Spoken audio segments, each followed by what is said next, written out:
Assalamualaikum warahmatullahi wabarakatuh. Nama saya Jamaluddin, NIM 2019 55202036. Di sini saya akan membuat tugas untuk mata kuliah struktur data, yaitu membuat tabel dan relasinya, menggunakan database MySQL dengan PHP admin. Baik, kita langsung mulai saja. Di sini saya menggunakan aplikasi SAM. Ya, aplikasinya ini saya jalankan pertama kali. Lalu pada modul Apache ini kita start. Lalu kita perhatikan pada statusnya. Ini statusnya sudah running. Lalu pada modul MySQL juga kita start. Ya, di sini juga statusnya sudah running ya. Nah, ini kita minimize saja. Lalu kita buka browser. Kebetulan di sini browsernya saya pakai Chrome ya. Kita bisa pakai browser apa saja. Nah, lalu pada address barnya kita ketikkan di sini localhost /phpMyAdmin. Lalu kita enter. Maka program database PHPMyAdmin akan terbuka. Nah, kita bisa lihat halaman depan PHPMyAdmin. Di sini salah satu pengaturannya yang bisa kita atur contoh penggunaan bahasa ya. Ini contoh kita ganti jadi bahasa Indonesia. Ya, maka halaman ini akan berganti menjadi bahasa Indonesia, halaman programnya ya. Lalu langkah selanjutnya yang kita lakukan adalah membuat database baru. Nah, di sini ada tombol baru, dimaksudnya kita akan membuat database baru. Saya klik dulu. Lalu diminta untuk membuat nama database-nya ya. Di sini contohnya saya akan membuat database penjualan ya. Saya beri nama penjualan. Lalu untuk kolom di sebelahnya ini saya abaikan saja, saya ikut yang standar saja, lalu saya tekan atau saya klik buat. Nah, setelah itu secara otomatis akan terdapat database penjualan di sini. Nah, selanjutnya setelah membuat database, kita akan membuat tabel ya. Untuk tugasnya di sini kita disuruh atau diminta membuat 3 tabel, di mana terdapat 2 tabel master dan 1 tabel operasional. Sebagai contoh di sini saya akan buat pertama tabel masternya. Jadi saya beri nama tabel masternya master pembeli ya, tabel pembeli. Nah, tabel pembeli ini saya buat 4 kolom ya. 4 kolom. Jadi nilainya di sini saya isi 4. Lalu saya tekan kirim. Dilanjutkan dengan memberi nama pada kolom-kolom tabelnya atau kita kenal dengan istilah field. Nah, untuk kolom pertama ini saya akan membuat nama kolomnya adalah ID pembeli sekaligus sebagai primary key pada tabel master pembeli. Jenisnya saya pakai integer karena biasanya primary key itu jenis untuk primary key biasa jenisnya itu pakai integer. Lalu untuk panjangnya itu saya contoh di sini cuma 3 ya, 3 panjangnya atau nilainya 3 karakter. Maksudnya karakter yang dapat diketikkan pada kolom ID pembeli panjangnya hanya maksimal 3. Lalu di sini di indeksnya ya, saya aktifkan primary ya, seperti tadi yang saya katakan depan. Lalu saya juga kirim. Lalu saya juga aktifkan auto encryption ya. Ini tujuannya kalau kita menginput atau kita memasukkan ID yang sama, misalnya 001 saya sudah input, terus saya input lagi 001, tidak bisa, nanti ada pesan atau ada pemberitahuannya. Lalu berikutnya field berikutnya atau kolom berikutnya saya beri nama pembeli. Jadi ini kolom berikut nama pembeli.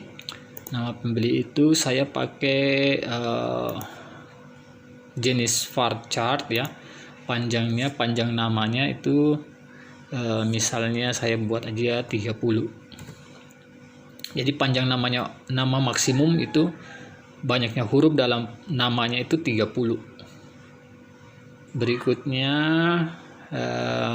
kolom berikutnya itu saya beri dengan nama alamat pembeli ya, tapi di sini saya tulis alamat saja.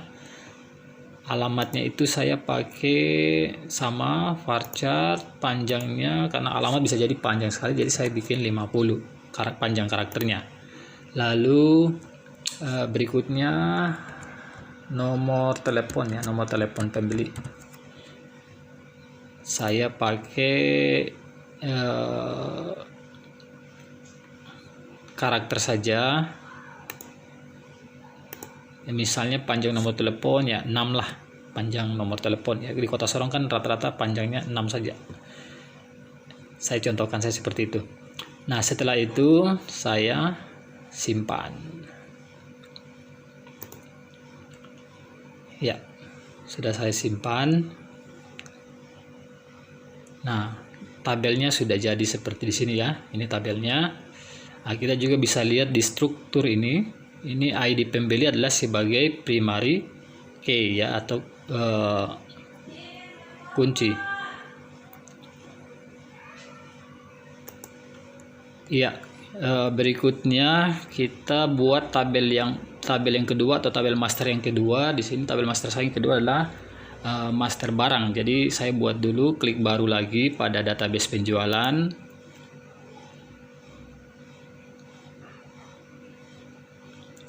Nah, saya diminta untuk mengisi nama tabelnya terlebih dahulu, master barang. Ya, lalu ini biasanya otomatis ya, filenya langsung keluar 4. Kita isi saja yang kita butuhkan. Di sini file yang pertama yaitu ID barang. Lalu jenisnya integer, panjangnya di sini contoh saya buat 5. Lalu saya jadikan dia indeksnya primary key. Lalu saya juga aktifkan, ini saya kirim lagi, ini saya aktifkan auto encryption-nya. Lalu ada nama barang, kolom nama barang. Nama barang itu saya pakai varchar, panjangnya misalnya 30 juga.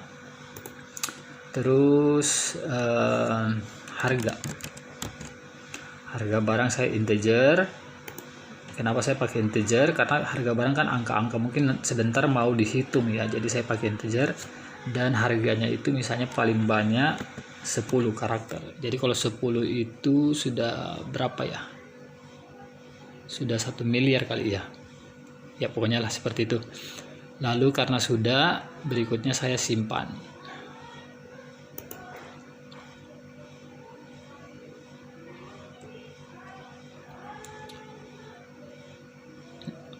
Baik, nah, kita perhatikan di ID barang juga itu dia sudah primary key ya. Lalu kita lanjut buat tabel yang ketiga. Tabel yang ketiga ini tabel operasionalnya. Contoh di sini saya buat tabel operasional transaksi ya. Transaksi. Contohnya saya buat file yang pertama yaitu ID transaksi. Si transaksinya saya jenisnya integer, saya buatnya panjangnya 7. Saya juga jadikan dia sebagai primary key, dan saya juga ini kirim lagi, saya aktifkan auto increase-nya. Lalu di sini saya masukkan, karena nanti di sini saya akan membuat foreign key atau kunci tamu. Jadi ID yang kita masukkan nanti di tabel operasional transaksi itu akan secara otomatis terupdate atau terganti atau apapun perubahannya ke tabel master barang atau ke tabel master pembeli atau sebaliknya. Jadi sini saya buat lagi ID pembeli sebagai kunci tamu, nanti saya aktifkan. Dia integer dan kita sudah tahu ID pembeli itu panjangnya 3. Lalu ID barang. ID barang tadi kita tentukan panjangnya itu 5. Berikutnya di sini ada contoh, saya masukkan tanggal ya, ditransaksikan biasa ada data tanggal, date.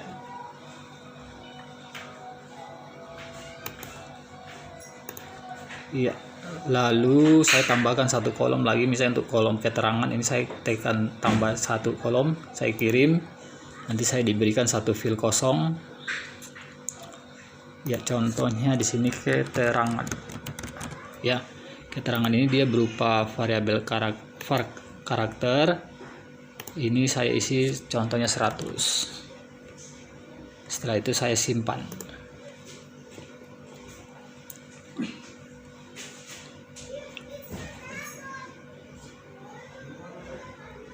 Nah, setelah disimpan, kita bisa perhatikan pada strukturnya.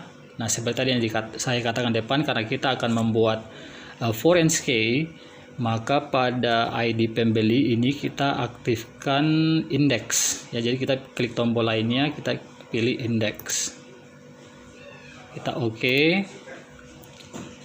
Lalu pada ID barang juga kita aktifkan index juga ya untuk foreign key-nya.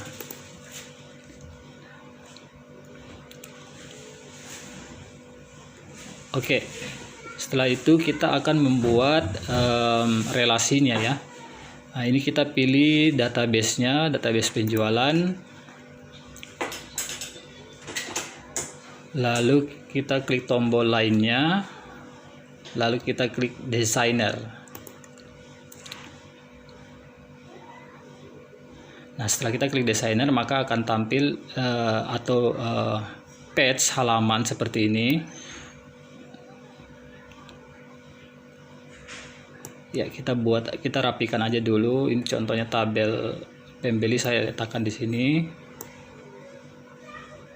Ya, tabel operasionalnya saya letakkan di sini.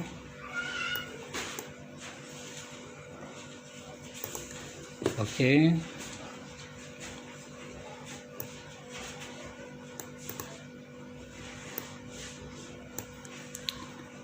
Nah, dilanjutkan dengan membuat relasi.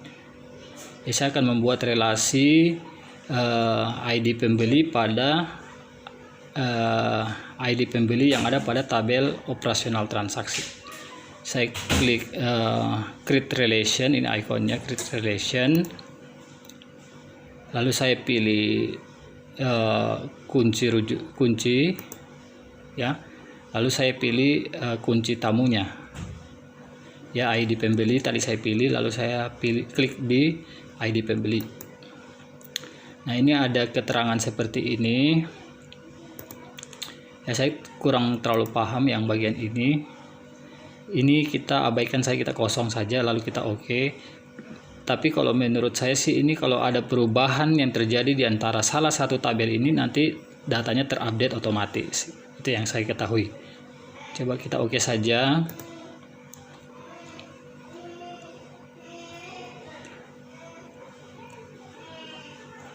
Ya, maka kita sudah membuat relasi antara tabel master dengan tabel operasionalnya untuk ID pembeli seperti ini.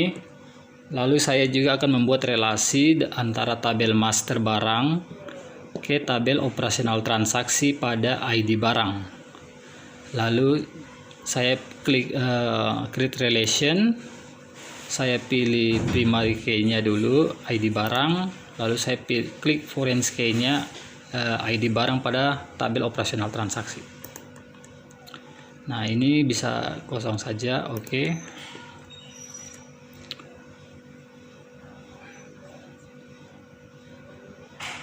Ya, saya rapikan dulu biar kita kelihatan, biar terlihat lebih mudah dipahami.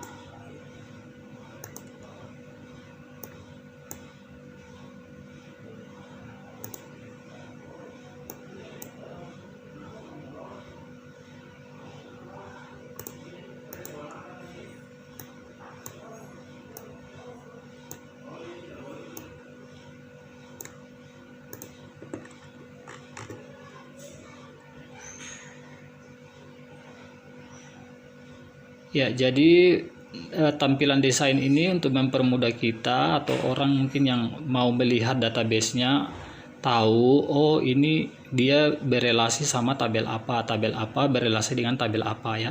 Jadi fungsi desain ini untuk menampilkan itu ya, menampilkan relasinya, biar kita tahu oh relasinya dari tabel ini ke tabel ini misalnya seperti itu. Baik. Terima kasih untuk tugas ini. Cukup sekian. Wassalamualaikum warahmatullahi wabarakatuh.